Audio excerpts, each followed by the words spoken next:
So guys, जैसा कि हमने पिछले एपिसोड में देखा कि जियो जुआन ने जियोयान और उसके साथियों को होलो सोल्स के फाइट संत से बचा लिया था। उन दोनों फाइट संत को एहसास हो गया था कि जियो जुआन की ये असली सोल बॉडी नहीं है, इसीलिए वो हमला करने की प्लानिंग कर रहे थे। पर जियो जुआन की पावर इतनी ज्यादा थी कि उन्होंने अपनी क्लोन बॉडी से ही उन दोनों को खत्म कर दिया था। इस एपिसोड में होलो सोल्स का पूरा ठिकाना ही उड़ चुका था। सभी ने जियो जुआन को रेस्पेक्ट दी। जियो जुआन ने बताया कि वो सैकड़ों सालों से अपने वंश के यहाँ आने का इंतजार कर रहे थे और फाइनली आज वो जियोयान के आने से काफी खुश थे। जू दाओ भी उनसे काफी ज्यादा डरता था, पर अब जियो जुआन ने उसे उम्मीद दिलाई कि आज के बाद उसे कोई खत्म नहीं कर पाएगा, यानी वो हमेशा के लिए सेवनली टॉम में मौजूद रह सकता था, जिससे वो खुश हुआ और वहाँ से चला गया था। जियो जुआन उन सभी को अपनी कब्र पर लेकर आए थे, जहाँ किंग यान और उसके साथी बाहर ही कल्टिवेशन करने के लिए रुक गए और जियोयान जूनर के साथ अंदर आ गया था। अंदर से वो जियो फैमिली के महल की तरह था, जहाँ जियो जुआन ने उसे बताया था कि उन्हें पहले ही एहसास हो गया था कि जियो कबीला इतनी दयनीय सिचुएशन में गिर जाएगा, इसीलिए उसने सभी की ब्लड लाइन पावर लेकर प्रमोट होने की कोशिश की, पर वो नाकामयाब रहे और वो होलो सोल्स की वजह से मारे गए। और साथ ही उन्होंने जियोयान को अपने क्लेन टैटू के बारे में बताया था और कहा था कि मेरे पास अभी भी थोड़ी ब्लड लाइन पावर मौजूद है जो जियोयान को सौंपने वाले थे, जिसके लिए वो जियोयान और जूनर को लेकर एक पॉन्ड के पास आ गए थे और वो उन्हें बताते हैं कि ये वो आखिरी जगह है जहां हमारे जियो क्लेन की ब्लड लाइन मौजूद है। और अब उस तालाब में जाकर उस ब्लड लाइन पावर को जागृत करते हैं और अपने जियो क्लेन मार्ग से एक तेज एनर्जी फैलाते हैं, जिससे वो तालाब अब जियो क्लेन के खून से भरने लग जाता है। इस पूरे तालाब में जियो क्लेन का पावरफुल ब्लड लाइन ब्लड मौजूद था, जिसे देख जियोयान और जूनर हैरान हुए। जियो जुआन बोलते हैं कि जियोयान अब तुम इसके अंदर आओ और जियो कबीले की इस आखिरी ब्लड लाइन को विरासत में प्राप्त करो। जियोयान उनकी बात समझ जाता है। वो जूनर से कहता है कि तुम मेरा यही इंतजार करना, और अब वो उस ब्लड लाइन पॉन्ड के बीच में बने हुए प्लेटफॉर्म पर आ जाता है और कल्टिवेशन पोजीशन में बैठ गया। कुछ ही पलों में उसकी बॉडी में कई सारे होल होने लगते हैं और उनमें से ब्लड बाहर आने लगता है। इस प्रोसेस की वजह से जियोयान को काफी ज्यादा दर्द हो रहा था, उसकी पूरी बॉडी से ब्लड सूख रहा था। जियोयान को इस तरह दर्द में तड़पता देखकर जूनर को भी फिक्र होती है। जियो जुआन जूनर के पास आते हैं और कहते हैं कि जियोयान तुम्हें इस प्रोसेस को सहना होगा। इस प्रोसेस में तुम्हारी बॉडी के सारे पुराने ब्लड को हटा दिया जाएगा और ब्लड लाइन पावर वाले ब्लड को तुम्हारी बॉडी में वापस डाला जाएगा। पर ये ब्लड लाइन विरासत का सिर्फ पहला स्टेप है, जिसे ब्लड ट्रांसफ्यूजन कहा जाता है। वक्त गुजरता जाता है, जियोयान की बॉडी में से लगातार ब्लड निकलता ही जा रहा था। जियोयान इस दर्द को सह रहा था। ये इतना ज्यादा दर्द था कि उसके मुंह से भी पसीने आने लगे थे और उसकी बॉडी इतनी ज्यादा कमजोर हो चुकी थी कि उसे चक्कर आने लगे थे और वो बेहोश होने वाला था। ये देख जियो जुआन परेशान हुए। वो कहते हैं कि तुम बेहोश नहीं हो सकते, अन्यथा तुम्हारी बॉडी में मौजूद पुराने ब्लड को पूरी तरीके से बाहर नहीं निकाला जा सकेगा और तुम ब्लड लाइन पावर को पाने में असमर्थ हो जाओगे। जियोयान को याद आता है कि उसके कबीले की ब्लड लाइन पावर के समाप्त होने से कोई भी उनके कबीले का आदर नहीं करता और अब जियोयान के पास यही एकमात्र मौका था जिससे अब वो अपने कबीले को वापस से ऊपर लेकर जा सकता है। वो पूरी हिम्मत से काम लेता है और इस दर्द भरी प्रोसेस को सहता जाता है। धीरे धीरे सारा ब्लड उसकी बॉडी से बाहर निकल रहा था, जिससे जियोयान की बॉडी काफी कमजोर हो गई और उसकी धड़कनें तेजी से चलने लगी थी। पर जियो जुआन खुश होते हैं क्योंकि अब ब्लड ट्रांसफ्यूजन सफल रहा, यानी जियोयान की बॉडी से ब्लड पूरी तरीके से निकल चुका था और अब बस जियो क्लेन की ब्लड लाइन वाले ब्लड को जियोयान की बॉडी में डालना था, जिससे जियोयान जियो क्लेन की ब्लड लाइन पावर को हासिल कर पाएगा। जियो जुआन ट्रू जियो क्लेन के ब्लड लाइन ड्रॉप को उस पुल के अंदर डाल देते हैं, जिससे अब काफी तेजी से वो ब्लड अब जियोयान की बॉडी के अंदर समाहित होने लग जाता है। जूनर जियो जुआन से कहती है कि सीनियर, इस ब्लड पुल में अभी भी वो एनर्जी समाहित है जो आपने उस समय फाइट गॉड लेवल को चुनौती देते वक्त इकट्ठा की थी। जियो जुआन कहते हैं कि मैं जानता हूँ कि तुम क्या सोच रही हो। ताकत को बढ़ाने के लिए बाहरी शक्ति पर भरोसा करना ठीक नहीं होता, क्योंकि अगर इस पावर को ठीक से कंट्रोल नहीं किया जाए तो ये फाइट संत बनने के लिए बहुत बड़ी बाधा का कारण बन सकती है। पर मेरा मानना है कि जियोयान काफी ज्यादा समझदार है और वो बहुत ज्यादा समझदारी से सोच समझकर फैसला लेगा। जूनर को भी जियोयान पर पूरा विश्वास था, इसीलिए वो उसकी इस बात से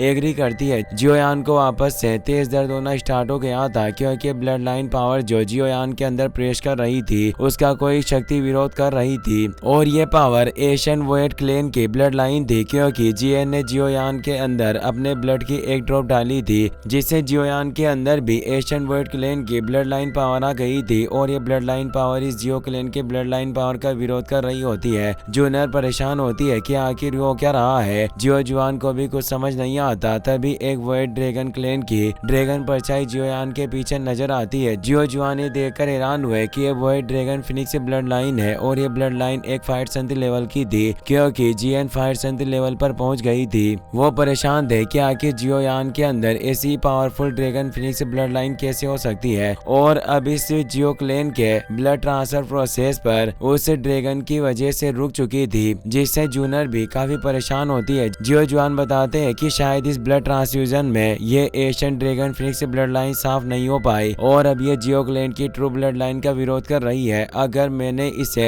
फोर्सफुली जियोयान की बॉडी में डाला तो जियोयान की जान खतरे में पड़ जाएगी। जूनर काफी परेशान नजर आ रही थी। वो कहती है कि आखिर अब हम क्या करेंगे सीनियर, आपके पास और कोई मेथड जरूर होगा जिससे हम इस ब्लड लाइन को जियोयान के अंदर डाल पाए। जियो जुआन भी किसी भी तरह से जियोयान को बचाना चाहते थे, क्योंकि उनके जियो कबीले का भविष्य सिर्फ जियोयान पर ही डिपेंड करता था। वो कहते हैं कि लिटिल गर्ल, तुम्हें मेरी मदद करनी होगी या फिर माना जाए तो तुम इस तरीके से जियोयान की मदद करोगी। जूनर मान जाती है और कहती है कि जियोयान को बचाने के लिए मैं कुछ भी करने को तैयार हूँ। अब आप बताएं कि मुझे क्या करना होगा। वो कहते हैं कि मुझे तुम्हारी एशियन गू क्लेन की ब्लड लाइन की पावर की जरूरत है। जूनर कहती है कि क्या आप मेरे गू क्लेन और जियो क्लेन की ब्लड लाइन को एक साथ मिलाना चाहते हैं, पर यह प्रोसेस काफी हार्ड है। जियो जुआन कहते हैं कि मैं चाहता हूँ कि मैं थोड़ा डिफिकल्ट होगा, लेकिन जियोयान के अंदर जो ड्रैगन फिनिक्स ब्लड लाइन मौजूद है उसे अकेले जियो क्लेन की ब्लड लाइन पावर के द्वारा पराजित किया जा सकता है, और जबरन कोशिश करने से जियोयान की बॉडी पर काफी बुरा असर पड़ेगा। लेकिन गू क्लेन की पावर जियो कबीले की ब्लड लाइन में मिलने से काफी तेज एनर्जी क्रिएट होगी और जियो क्लेन की ब्लड लाइन पावर काफी ज्यादा बढ़ जाएगी, जिससे ये उस Asian dragon Phoenix blood line का विरोध कर सकती है, और साथ ही से जियोयान को भी काफी लाभ मिलेंगे और उसकी पावर भी बढ़ पाएंगी। जूनर कहती है कि अगर ऐसा ही मामला है तो मैं सीनियर जियो जुआन के प्लान के अकॉर्डिंग ही काम करूंगी। तो जियो जुआन हाथ पकड़कर उसे थैंक्स कहते हैं और बताते हैं कि मैं संपूर्ण जियो क्लेन का प्रतिनिधित्व करता हूं, इसीलिए मैं पूरे जियो क्लेन की तरफ से तुम्हारा धन्यवाद करना चाहता हूं, क्योंकि गू क्लेन की ब्लड लाइन को उनके साथ मिलाना एक काफी बड़ी मदद थी। जूनर कहती है कि आपको मुझे धन्यवाद देने की कोई जरूरत नहीं, मैं जियोयान के लिए कुछ भी कर सकती हूँ। अगर आप जियोयान की जान पर बात नहीं आती तो मैं कभी भी अपनी ब्लड लाइन को किसी और को देने के लिए राजी नहीं होती, और अपने हाथ पर कट लगाकर अपने ब्लड को जियो क्लेन के ब्लड पूल के साथ मिला देती है, जिससे एक काफी तेज एनर्जी के साथ दोनों ब्लड लाइन की पावर मिल जाती है। Asian dragon Phoenix blood line वापस से इसका विरोध करने के लिए प्रकट होती है, पर जियो जुआन उस फ्यूजन ब्लड लाइन से उसे दबा देते हैं और अब उस नई ब्लड लाइन को जियोयान की बॉडी में ट्रांसफर करना शुरू कर देते हैं। जियोयान की बॉडी में नई कोशिकाएं बनने लगी और जियोयान का डीएनए एवोल्व होने लग गया था, पर इतनी ज्यादा एनर्जी होने की वजह से वो डीएनए बिखर जाता है और काफी तेज एनर्जी के साथ जियोयान मर रहा था। जियो जुआन और जूनर इससे परेशान हो जाते हैं। जियोयान लाइफ एंड डेथ की सिचुएशन के बीच पहुंच गया था। उसे अपने पिता जियो जान नजर आते हैं। जियोयान उन्हें कहता है कि पिताजी, क्या आप अभी भी मेरे बारे में चिंतित रहते हैं, पर आप चिंता न करें, इस ब्लड लाइन पावर से होने वाला ये दर्द तो आपके दर्द और पूरे जियो कबीले के दर्द के सामने कुछ भी नहीं। जियो कबीले की सारी जिम्मेदारियां अब मेरे कंधों पर है, जिसे मुझे निभाना होगा। और वो अपनी हेवनली पावर के साथ जाग उठता है और अब तेजी से वो ब्लड लाइन पावर जियोयान के अंदर समाहित होकर एक नए डीएनए को बनाने लग जाती है, जो काफी ज्यादा मजबूत थी और एक तेज गोल्डन एनर्जी के साथ लोटस खिल उठा। साथ ही अब तालाब की बाकी एनर्जी भी जियोयान के अंदर ट्रांसफर होने लग जाती है। वहीं हम जियोयान को भी देखते हैं, जो होलो सोल्स की एक ब्रांच की भेड़ियों में कैद थे, पर वो मुस्कुरा रहे होते हैं क्योंकि उन्हें एहसास हो रहा था कि उनका बेटा किन ऊंचाइयों पर पहुंच चुका है। जियोयान इस ब्लड लाइन एनर्जी की वजह से काफी अच्छा महसूस कर रहा होता है। जूनर ने भी अभी तक इस एनर्जी को जियोयान के अंदर ट्रांसफर किया था, पर वो अपनी ब्लड लाइन पावर को ट्रांसफर करना बंद कर देती है और बताती है कि मैं अपनी मैक्सिमम लिमिट पर पहुंच गई हूँ। अगर मैंने इससे ज्यादा ब्लड लाइन पावर का इस्तेमाल किया तो मेरे कबीले के लोगों को इसका पता चल जाएगा और उस वक्त जियोयान की जान मुश्किल में पड़ जाएगी। जियो जुआन उसका का शुक्रिया अदा करते हुए कहते हैं कि ये मदद पहले से ही काफी ज्यादा है, अब बस हमें जियोयान के द्वारा इस पूरी एनर्जी को अवशोषित करने की प्रतीक्षा करनी होगी, पर इसमें काफी लंबा समय लग सकता है, इसीलिए तुम्हें भी यहीं रहकर कल्टिवेशन करनी चाहिए। इससे तुम अपनी पावर बढ़ाने के साथ जियोयान का भी ख्याल रख पाओगी। जूनर उन्हें इसके लिए थैंक्स कहती है। वहीं अब हमें गुकलेन में जूनर के पिता गुयुआन को दिखाया जाता है, जिन्हें अचानक से छींक आती है। उन्हें एहसास हो गया था कि एवनली टॉम में जरूर कुछ बड़ा हो रहा है और उन्हें इस बात की परवाह थी कि जियो जुआन कहीं गुस्से में कुछ बुरा न कर दे, क्योंकि वो जियो जुआन के गुस्से को अच्छी तरह से जानते थे।